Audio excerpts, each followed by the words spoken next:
यहां एक बात और स्पष्ट करना चाहता हूं, कांग्रेस अपनी प्रवृत्ति के अनुरूप है। मैं आप लोगों के सुलभ संज्ञान के लिए कोट करना चाहता हूं कि जब सोमनाथ मंदिर की प्राण प्रतिष्ठा हो रही थी तो जवाहरलाल नेहरू जी ने 24 अप्रैल 1951 को जाम साहब दिग्विजय सिंह, जो कि उस समय सौराष्ट्र के प्रमुख थे, यानी like technically the chief minister, और उन्होंने जब इनवाइट किया तो नेहरू जी ने क्या लिखा था मैं बताना चाहता हूं, इसलिए कि कांग्रेस उसी परंपरा में चली आ रही है। उन्होंने लिखा कि इस कठिन समय में समारोह के लिए मेरा दिल्ली से आना संभव नहीं है, पर आगे महत्वपूर्ण बात लिखी, इस समारोह के बारे में मैं अपने विचार साफ कर देना चाहता हूं। मैं इस पुनरुत्थानवाद से बहुत परेशान हूं। मेरे लिए बहुत कष्टकारक है कि मेरे राष्ट्रपति और मेरे कुछ मंत्री और राज प्रमुख के नाते आप, राज प्रमुख मतलब उस समय चीफ मिनिस्टर के नाते आप, सोमनाथ के इस समारोह से जुड़े हुए हैं, और मुझे लगता है कि मेरे देश की प्रकृति के अनुरूप नहीं है और इसके परिणाम अच्छे नहीं होंगे। ये 24 अप्रैल 1951, सोर्स है selected works of Jawaharlal Nehru series 2 volume 16 part 1। बस वही तो परंपरा थी। उसके बाद इंदिरा जी के जमाने में गोरक्षक संतों पे गोलियां चली। इंदिरा जी के जमाने में 1976 में जब रूटीन खुदाई में राम मंदिर के खंभे निकल रहे थे तो वामपंथी इतिहासकारों के दबाव में रुकवा दिया गया। राजीव जी के जमाने में कार सेवकों की हत्या करने वालों का समर्थन हुआ। पीवी नरसिम्हा राव जी के जमाने में पता नहीं क्या क्या हुआ, वो आपको पता है।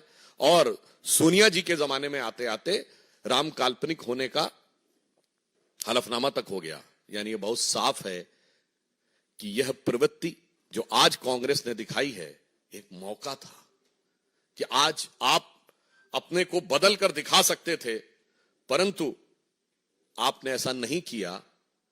परंतु मैं एक और बात स्पष्ट करना चाहता हूं, यह नेहरू की कांग्रेस है, यह गांधी की कांग्रेस नहीं है। क्योंकि महात्मा गांधी का तो राजनीतिक दर्शन था राम राज्य। महात्मा गांधी का नित्य का भजन था रघुपति राघव राजा राम। महात्मा गांधी की समाधि पे लिखा हुआ है हे राम। और आज उस राम राज्य की प्राण प्रतिष्ठा का प्रारंभ हो रहा है, श्री गणेश हो रहा है, और आप उसके साथ नहीं खड़े हैं। इसका मतलब बहुत साफ है कि ये गांधी की कांग्रेस और नेहरू की कांग्रेस का अंतर भी अब बिल्कुल साफ हो गया है।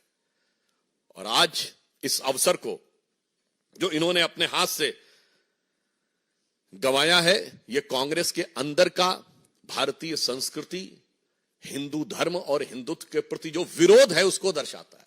अब बताइए इससे ज्यादा क्या होगा कि श्री राम जन्मभूमि केस में जो बाबरी मस्जिद पक्ष के पक्षकार इकबाल अंसारी थे, उनको इनवाइट किया गया है। यह हिंदू धर्म की महान उदारता के परंपरा के अनुरूप है। गोली चलाने वालों को भी इनवाइट किया गया। बताइए वो आने को तैयार हैं जो मुख्य पक्षकार थे, मगर चंद कट्टरपंथी वोटों की तिजारत की गला काट प्रतिस्पर्धा में कांग्रेस और कांग्रेस गोत्र के सारे दल, कांग्रेस की परंपरा के सारे दल आज हाहाकार मचाने को तैयार है। मतलब आपने हिंदी में कहावत सुनी होगी ना कि मुद्दई सुस्त गवाह चुस्त। यहां तो मुद्दई साथ में आके खड़ा हो गया है, मगर इसके बावजूद इन लोगों के मन में अभी भी वह लोभ दिखाई पड़ रहा है। तो मैं कह सकता हूं कि एक कहावत होती है कि राम नाम कड़वा लगे और प्यारा लागे दाम, तो दुविधा में दोनों गए न माया मिली न राम। मैं स्पष्ट कर देना चाहता हूं, इस प्राण प्रतिष्ठा का बहिष्कार करके कांग्रेस पार्टी और कांग्रेस की परंपरा, कांग्रेस गोत्र के जितने दल हैं, उन्होंने ये स्पष्ट कर दिया है कि वो राजनीतिक दृष्टि से निष्प्राण तो होते ही जा रहे थे, अब उनकी प्रतिष्ठा भी समाप्त हो गई।